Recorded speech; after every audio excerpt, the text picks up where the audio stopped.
Émile Gilioli s'exprime dans l'abstraction.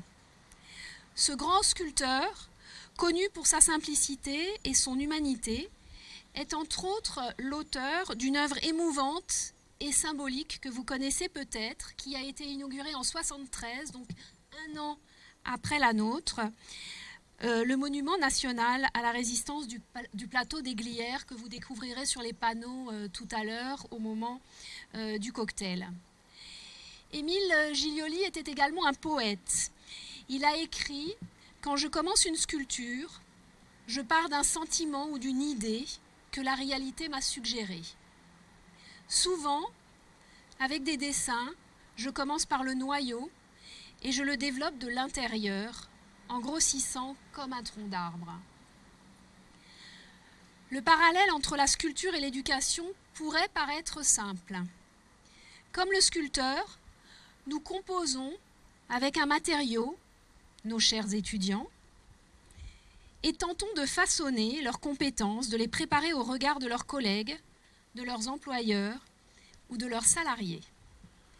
Ce serait oublier que comme une sculpture, il faut composer avec des techniques, avec les variations du matériau, avec la personnalité qui se révèle au fur et à mesure du travail. Et à chaque fois, le travail du restaurateur, qui est celui, bien entendu, de conserver la matière, la substance originale de l'œuvre en hommage au sculpteur. Et cet objet est un objet historique, donc sa substance doit être conservée au mieux. Mais même dans l'art abstrait, il est resté jaloux de sa singularité. Il a voulu rejeter d'une certaine manière le cubisme qu'il trouvait trop limité, et également l'art abstrait géométrique, tout ce qui pouvait un peu enfermer sa pensée, qu'il va décrire dans son recueil de pensées et la sculpture, tout ce qui pouvait réduire sa pensée était proscrit. C'est vrai que cette sculpture abstraite ne représente pas les apparences visibles du monde extérieur. Elle représente les formes et les couleurs pour elle-même.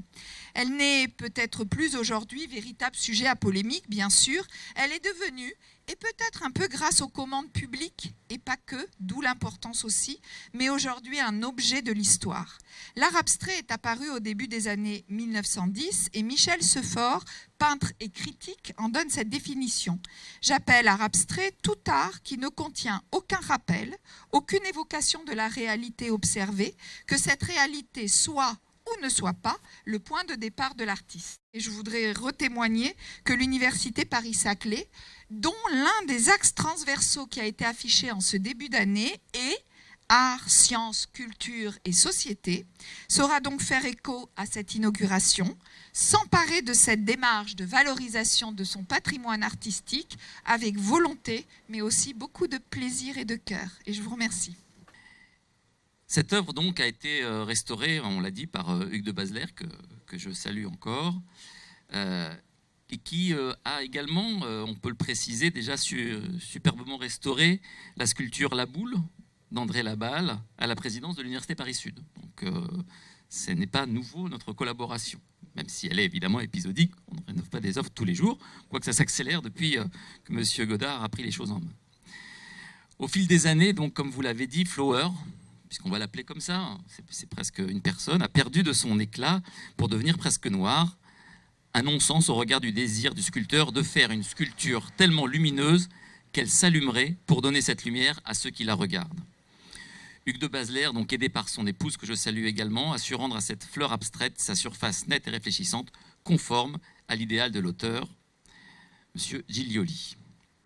Protéger le patrimoine universitaire, le patrimoine de l'enseignement, le patrimoine du savoir, la dynamisation de ce campus qui porte un sens très profond dans l'histoire de Sceaux, et que cet événement et cette œuvre d'art permet en cette occasion de redire et de confirmer et d'affirmer.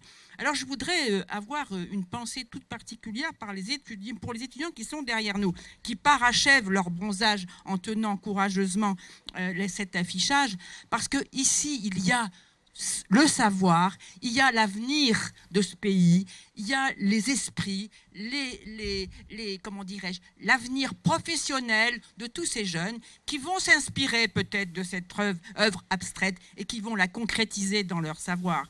Et bien, nous sommes très heureux que cette œuvre d'art, qui est visible en effet de tout l'environnement ici, soit un symbole aujourd'hui de la dynamique, du renouvellement, de la valorisation et qui porte sens pour l'ensemble des établissements universitaires de cette ville.